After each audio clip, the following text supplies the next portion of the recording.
I know right before we started, you said you want to talk about America, its relation to its allies, the tariffs, the Trump stuff, but is there anything, I mean, we can even start there. Do you think there's been any net positive to the tariffs? So in this clip, Andrew Schulz is going to force Fareed Zakaria to go full MAGA, on the Flagrant podcast. Fareed Zakaria is a CNN host he's one of these corporate hosts. I believe it's CNN.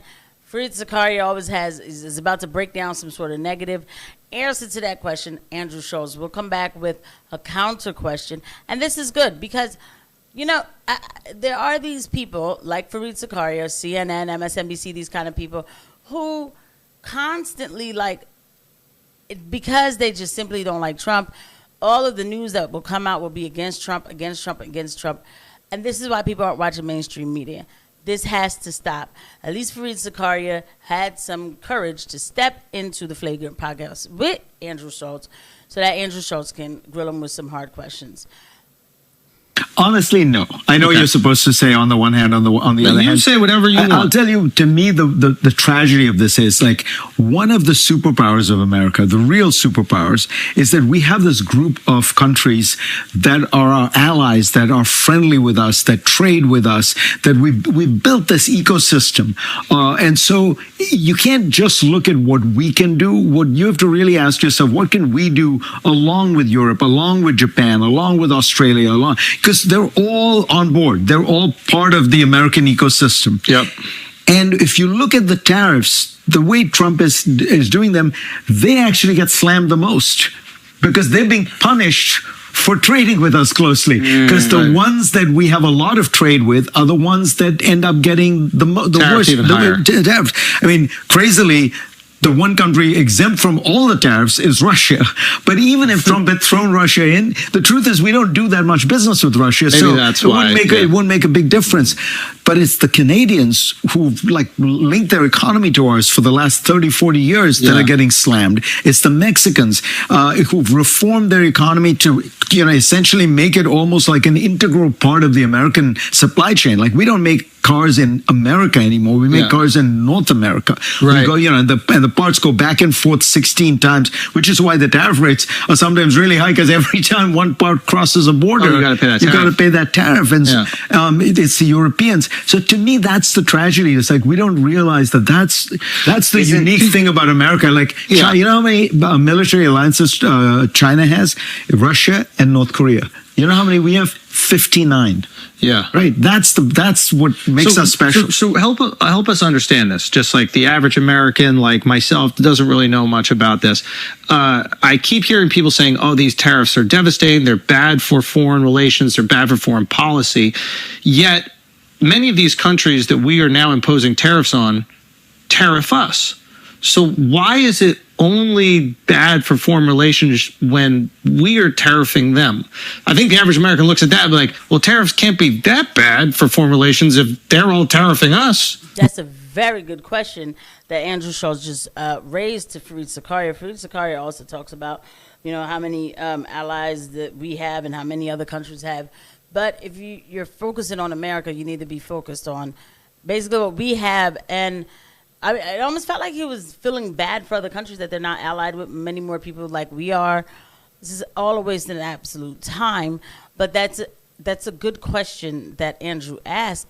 I want to see what kind of response he comes up with. By the way, guys, if you like this video, please don't forget to hit the like and subscribe button and the notification bell. Thank you to every eye that lands on these videos. Right. So first important thing to understand, again, among our allies, this is the advanced countries in the world, average tariffs before Trump came to office were 2.5%. So for everyone. So you can always find some... Averages get tricky though, right? Because, so the Europeans protect their agriculture. And so how much do they tariff us on agrarian products? So there are two kinds of things. One, they tariff us. It's not so much the tariffs.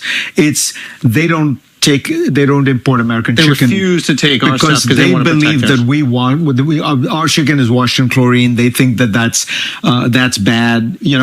There are a lot of Who issues. started that? There's a lot of issues on which there are a lot of issues on which Europeans basically agree with RFK Jr.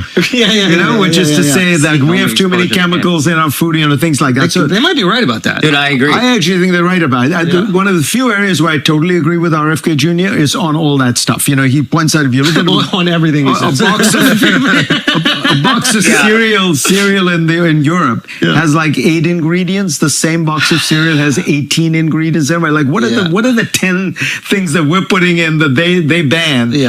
So some of it is those kind of tariff barriers, non-tariff barriers. But the main point, because what you're saying is true, is that they tariff us. Look, everybody protects a few things, but we lived in a very low tariff world, so that these were not major distortions.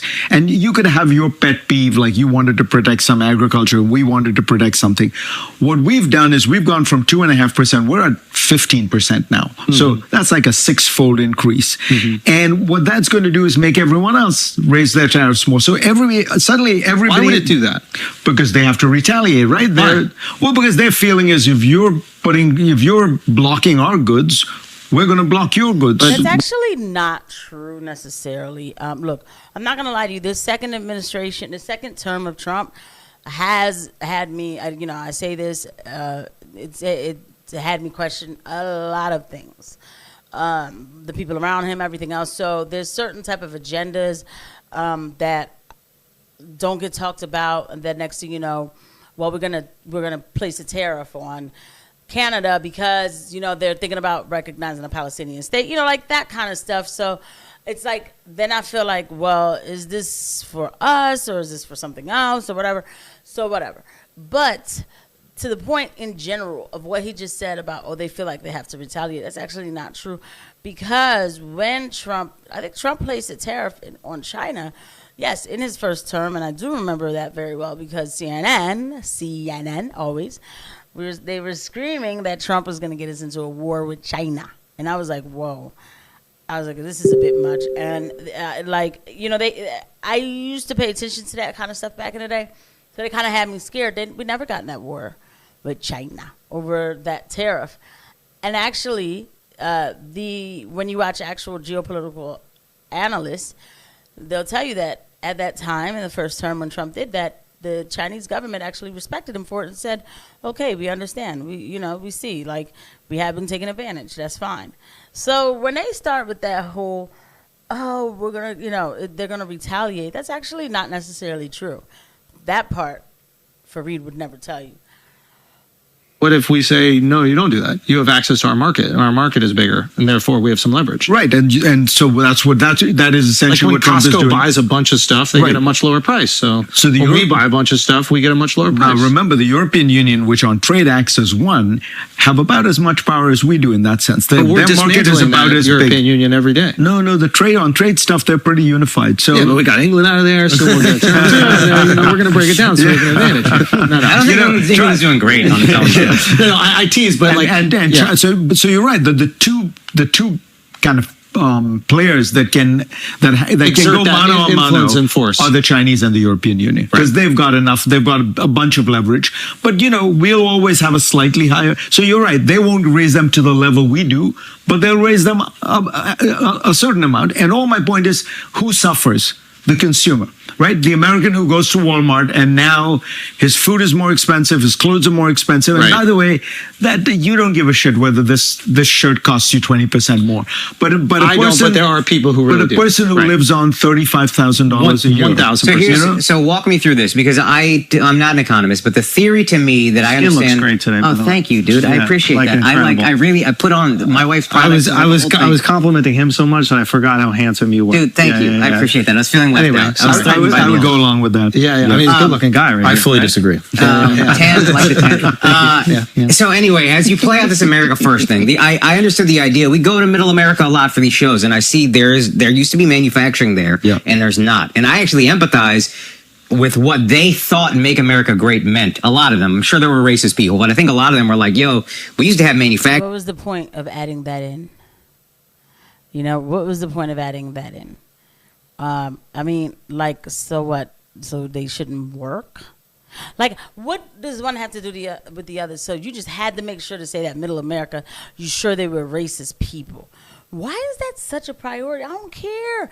I need people, you know, if we have manufacturing here, I got to get people to work. And so if they're manufacturing stuff, then why do I care about their personal, like, that's what, that actually made me look up. I was like, wait, did I just hear that correctly? I'm sure they were racist people. So what is it, like, what is this moral FAGing that is happening lately? Like, bro, that was so pointless.